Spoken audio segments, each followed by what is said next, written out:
Rhubarb has been grown in China for thousands of years. Romans named this perennial herb rhubarb because it grew beyond the river, which they called Ra, in a land of barbarians. And there you have rhubarb for barbarians. Isn't that cute? It has a dramatic history that includes an assassination, espionage, and the Romanov Empire of Russia. That's so cool. The root of rhubarb is used as a laxative in Chinese medicine. In 17 and 1800s, Russia made fortune from trading rhubarb. The price of rhubarb skyrocketed so that a Catholic peer sent some rhubarb seeds to Pope in a gold case, encouraging him to grow it in Vatican gardens. At one time, the seeds were more valuable, weight for weight, than gold. They were more valuable than cinnamon, then saffron, and even opium. The first doctor to Romanovs smuggled back several pounds of rhubarb seeds from Russia, and he was so afraid that the Russians will go after him that he slept with a loaded gun, arranged to have 2 doors, and even staged a mock funeral to ward off the possible assassins. Very exciting plan. Now, you probably know of rhubarb pies, rhubarb crumbles, rhubarb wine, rhubarb jam on scones, crepes, ice creams, rhubarb mousse, rhubarb compote, rhubarb yogurt pops, even chopped up into tiny pieces inside delicious muffins for breakfast. It's a wonderful plant. It's the first, what they call, fruit of the spring. And today I'm going to make a refreshing rhubarb drink and at the same time a little bit of rhubarb jam. It will all take about 10 minutes. All right. Let's get rhubarb picking. The simplest and the best way to detach the stalk from the plant is to grab it at the bottom and twist it gently back and forth. These stalks are used in all those baked and delicious dessert goods that I mentioned. The leaves are poisonous. Cut them off and throw them out. Don't pick stalks that have been frostbitten. They become limp and dark and toxic. Now, if you want your plant's energy and all the nutrients to go into stalks, don't allow it to go to flower or seed. This year, I want you to see it in its full glory, how it's so beautiful and so wonderful for pollinators. But once it blooms, all its energy goes into producing flowers and producing seeds. So if you need seeds of the rhubarb, you could do that, but the best thing is to cut them. The best way to cut the flower stalk is at the bottom. Now you can compost these. This way the plant will grow much more vigorous. You'll have many more juicy stalks for the pies and preserves. Now this is a very hardy perennial plant. It loves full sun. It does like fertile, well-drained soil with good amount of moisture. The best time to pick rhubarb stalks is in spring. April, May, June, perfect months. After that it becomes a little bit woody. Now when you're picking these stalks, pick fat and juicy ones, red ones. You can also peel these and slice them and freeze them for the winter. Now while you're prepping your rhubarb, get a pot of water going and put as much filtered or spring water as you want. The amount will depend on how much drink you want to make. So I have about 2 quarts here, okay? And I have another pot, smaller pot, ready to make the jam. Another thing that you will need is either organic sugar or honey, whatever you choose to sweeten your stuff with. I find that if you make the drink and cool it down, it's nice to put some organic raw honey in it. But if you want to sweeten the hot drink and you want to use it in hot jam, organic cane sugar does wonderfully. So this is how you prep the rhubarb. You take a stalk, you cut this part off. This part was close to the ground, and then gently you peel off a very, very thin layer. That is the skin on the stalk. You see, it's transparent, it's so thin. The reason why we peel it is because it is very fibrous and it's hard to chew.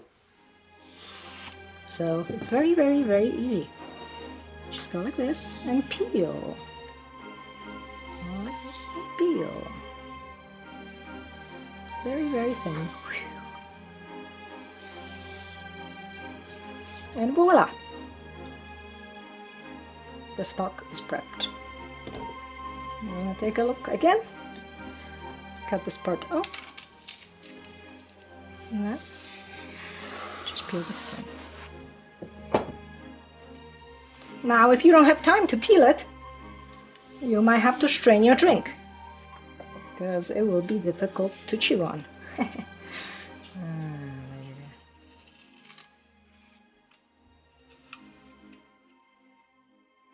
I rinse these stalks before, and once I peel them, clean them up, I will rinse them again in some cold water. Now I have enough rhubarb here for the drink and for a nice amount of jam. You really don't need to add any other fruit to it, because rhubarb is nice and tart and it has a very wonderful flavor. So if you add any other fruit or even mint, it's going to hide that flavor. Now the drink we're going to make, you can serve hot or cold, and if you add additional sugar, you can serve it with ice. Now you have some hot days, and you put a nice jar of this refreshing drink in your fridge. Your friends and family will be very hydrated and pleased, if you know what I mean. Next, slice the rhubarb to thin slices. The thinner, quicker they cook. Now don't despair if you don't have rhubarb growing in your garden yet, because you can buy it at the farmer's market, or probably in your local co-op or market in the spring, most likely. Yep.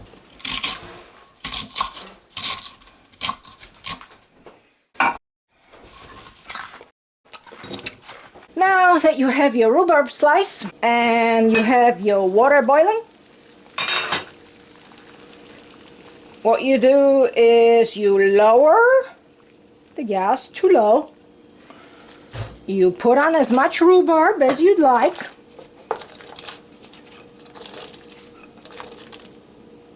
Okay. Cover it and simmer it until rhubarb gets soft. That's when the flavor comes out of the rhubarb.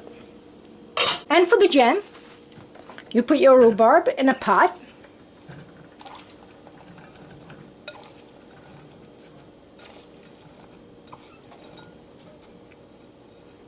The excess you can freeze.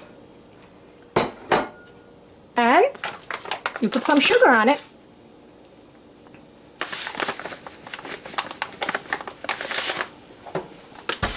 Cover it. Put it on low heat and cook it slowly while stirring. We'll check up on these in a couple of minutes. Making of this drink takes just a few minutes, because once the rhubarb is soft, the drink is ready to put some sugar in it. And as you could see, the rhubarb has changed the color from light green to yellow, and that means it's getting soft. So there we go, you can stir it all around. Now our jam, one of the reasons why we don't put any water into it, just rhubarb and sugar, is because the rhubarb lets out a lot of water. So now you just stir it gently and keep cooking it down until it gets very soft.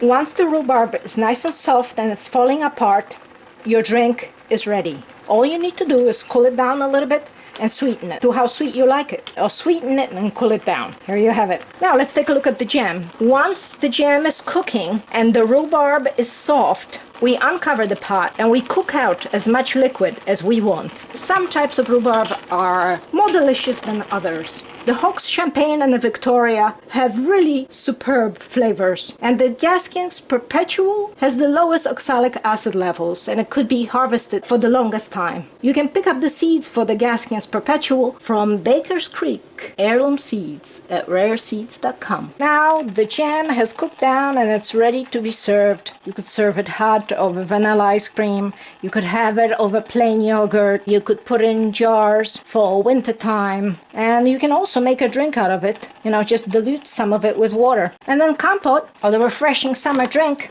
that we have, we'll just sweeten with some sugar.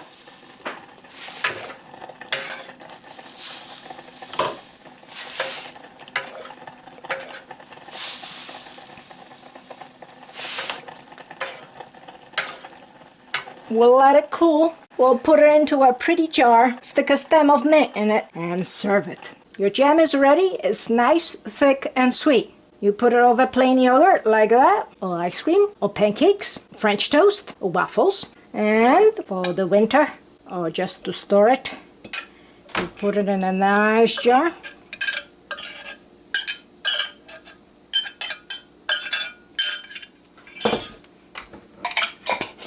Like that. And when you cooled off your rhubarb drink a little bit, but it's still hot and you have not tempered your glass, all you need to do is put a metal spoon or a metal utensil into it. So while you're pouring the hot liquid, it could redistribute and absorb some of the heat. And there's good chances that this might not break. Now, to cool it off quicker, you can put some frozen fruit in it, like strawberries or some frozen blueberries. So what I'm going to do is just put some of them in, split it around, just to cool it down so I could serve it. Now, blueberries have very delicate flavor, so the rhubarb flavor will come through.